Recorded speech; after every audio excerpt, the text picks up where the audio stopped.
Deus é um Deus que se comunica. Ele não guarda silêncio nem se esconde no mistério. A Bíblia afirma que Ele sempre se comunicou com o ser humano.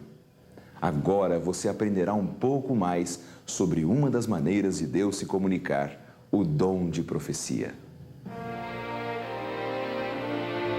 Havendo Deus outrora falado muitas vezes e de muitas maneiras aos pais pelos profetas. Hebreus 1:1. Segundo esta declaração, os profetas foram um meio, através do qual Deus falou à humanidade. Mas, às vezes, a tendência humana é pensar que os únicos profetas da Bíblia foram aqueles que deixaram alguma coisa escrita, como é o caso de Daniel, Isaías ou Jeremias. No entanto, a história registra casos como os de Enoque e Elias, que não deixaram nada escrito e, apesar disso, foram profetas tanto quanto os primeiros.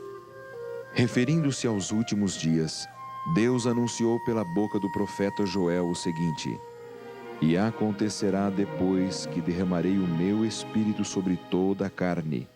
Vossos filhos e vossas filhas profetizarão, vossos velhos sonharão e vossos jovens terão visões.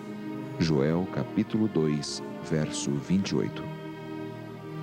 Quer dizer que hoje pode se levantar um profeta na Igreja de Deus?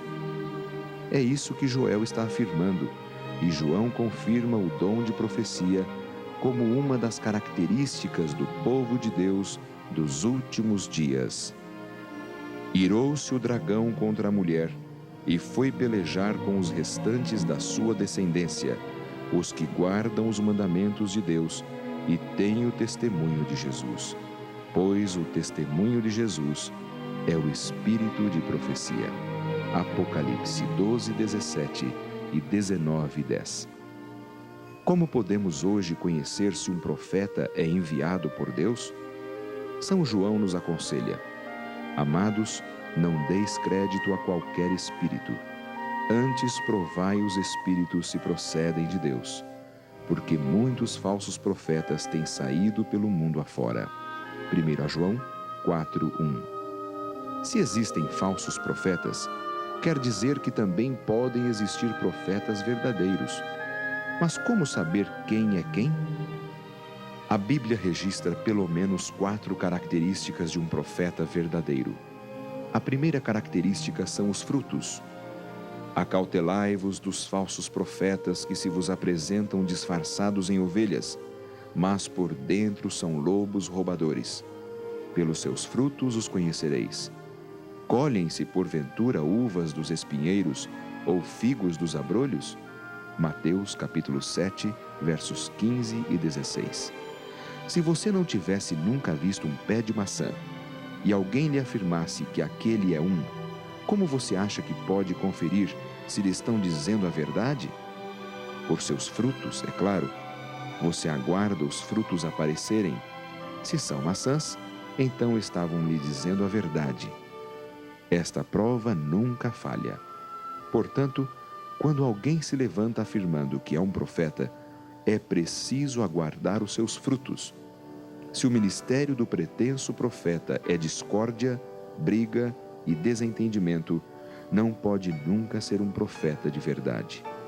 Se, pelo contrário, os seus frutos são para a edificação da igreja, então essa pessoa passou na primeira prova. A segunda característica do profeta verdadeiro é se ele confessa Jesus. Nisto conhecereis o Espírito de Deus. Todo espírito que confessa que Jesus Cristo veio em carne é de Deus. 1 João, capítulo 4, verso 2. De acordo com este texto, a segunda evidência de que um profeta é verdadeiro tem que ver com o centro de sua mensagem. Declara que Deus é o Deus vindo em carne? Qualquer profeta que se levanta colocando Jesus num segundo plano é um profeta falso. São Paulo afirma que se alguém pretende tirar o Evangelho de Cristo da experiência do cristão, nem sequer deve ser ouvido. Mas ainda que nós mesmos ou um anjo vindo do céu vos pregue evangelho que vá além do que vos tenho pregado, seja anátema. Gálatas 1:8. A terceira característica: se ele fala de acordo com a Bíblia. Em Isaías 8:20, lemos: à lei e ao testemunho, se eles não falarem desta maneira, jamais verão a alva. O que Isaías está afirmando aqui é que se algum pretenso profeta acha que a Bíblia ou parte dela não é mais inspirada ou não vem de Deus, esse profeta é falso. Isaías menciona a lei. A lei não é formada apenas pelos 5 livros de Moisés. É também o decálogo que contém os 10 princípios eternos do caráter de Deus. A quarta, o cumprimento de suas profecias. O profeta que profetizar paz, só ao cumprir-se a sua palavra, será conhecido como profeta de fato, enviado do Senhor. Jeremias 28:9. Você acha que existem profetas hoje em dia? Sim. Não. O único profeta que houve foi os bíblicos, não existe mais. Eu acredito em Deus. Eu sirvo a Deus e não acredito em profeta. Acredito na palavra de Deus. Agora esses que aparecem falando que é Deus, que vai acontecer isso, aquilo outro, eu não acredito. É tudo mentira. Existem muitos falsos profetas hoje que pretendem defender sua autenticidade baseada unicamente nesta característica. Talvez Nostradamus, o famoso médico francês, seja o maior deles. Mas a Bíblia afirma que para ser um profeta verdadeiro, não basta ter apenas uma destas características. É preciso as 4. Quais os frutos? Sua mensagem enaltece a Jesus? Sua vida e seus ensinos estão de acordo com a Bíblia e com a lei de Deus? A Igreja Adventista acredita que o espírito de profecia se manifestou na vida e obra de Ellen White. Ela nasceu em 26 de novembro de 1827 nos Estados Unidos. Com a idade de 9 anos, foi ferida com uma pedra jogada por uma colega de escola. O acidente quase lhe custou a vida. Permaneceu inconsciente por 3 semanas e teve que abandonar a escola. Com a idade de 12 anos, entregou o coração a Deus e foi batizada por um ministro metodista. Com vários membros de sua família, Ellen assistiu a reuniões adventistas em Portland e em 1842 aceitou plenamente as doutrinas, sendo por isso desligada da igreja metodista. Em uma manhã de dezembro de 1844, estando reunida com outras pessoas para orar, teve sua primeira visão, na qual viu a jornada do povo adventista à cidade de Deus.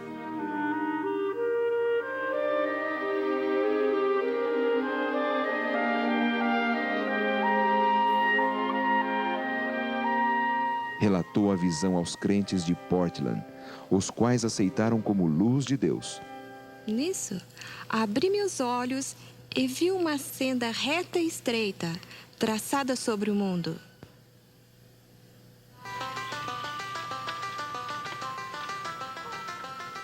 Em breve, iniciou uma série de viagens para relatar estas e outras visões e, às vezes, lutar contra movimentos fanáticos que desejavam ingressar no grupo de crentes.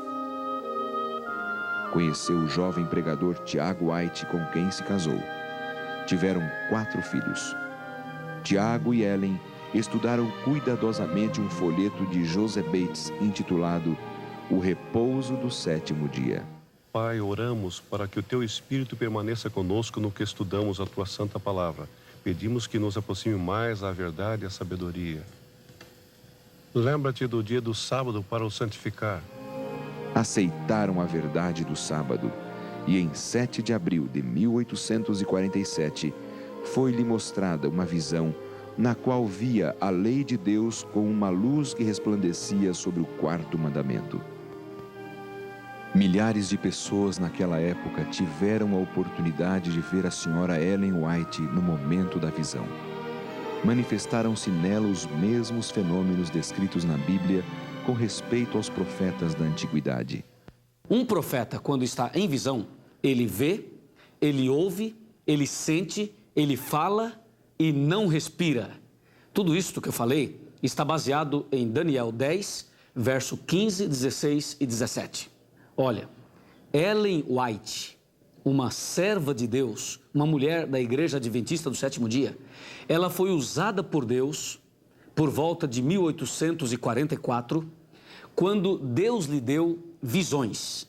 E ela, no momento da visão, estava exatamente de acordo com esse contexto bíblico. Ellen White, ela via, ela ouvia, sentia, falava e não respirava. Foi uma mulher usada poderosamente por Deus. Uma de suas visões mais importantes foi acerca do grande conflito entre o bem e o mal. Outra visão foi sobre a saúde. Devido a esta visão, a igreja começou a dar importância a um estilo de vida saudável. No total, teve cerca de 2.000 sonhos e visões com relação a todos os aspectos da verdade e organização da igreja. Essa senhora realizou uma grande obra como escritora e conselheira da igreja. A igreja acredita que ela substituiu a Bíblia? Não, absolutamente. Ao contrário, tudo que ela afirma apoia o que a Bíblia ensina. Nenhuma doutrina da igreja foi tirada dos escritos do Espírito de Profecia. Veja o que ela mesma ensinou com relação aos seus escritos. É isto que ela diz. A Bíblia é a nossa regra de fé e doutrina. Não há coisa alguma mais de molde a comunicar vigor à mente do que o estudo da Palavra de Deus. Isso está registrado em Obreiros Evangélicos, página 249. Os testemunhos escritos não são para comunicar uma nova luz, ela continua dizendo, mas para impressionar vividamente o coração com as verdades que já foram reveladas na Palavra de Deus. Nós temos que agradecer a Deus, porque Ele nos deixou em Sua Palavra tudo o que precisamos para viver uma vida cristã vitoriosa e feliz. Mas, além disso, Ele nos deu o Espírito de Profecia, que são conselhos que não mudam nada do que está escrito na Palavra de Deus, mas que trazem mais luz, esclarecem melhor as coisas escritas na Palavra de Deus. Quando Ellen White iniciou seu ministério profético, foi avaliada segundo a Bíblia e ainda hoje podemos ver como sua vida e sua obra se encaixam perfeitamente nas características bíblicas de um profeta verdadeiro. Ouça este conselho divino. Crede no Senhor vosso Deus e estareis seguros. Crede nos seus profetas e prosperareis. Segundo Crônicas, capítulo 20, verso 20. Amigo, não quer você hoje confiar na palavra fiel dos profetas?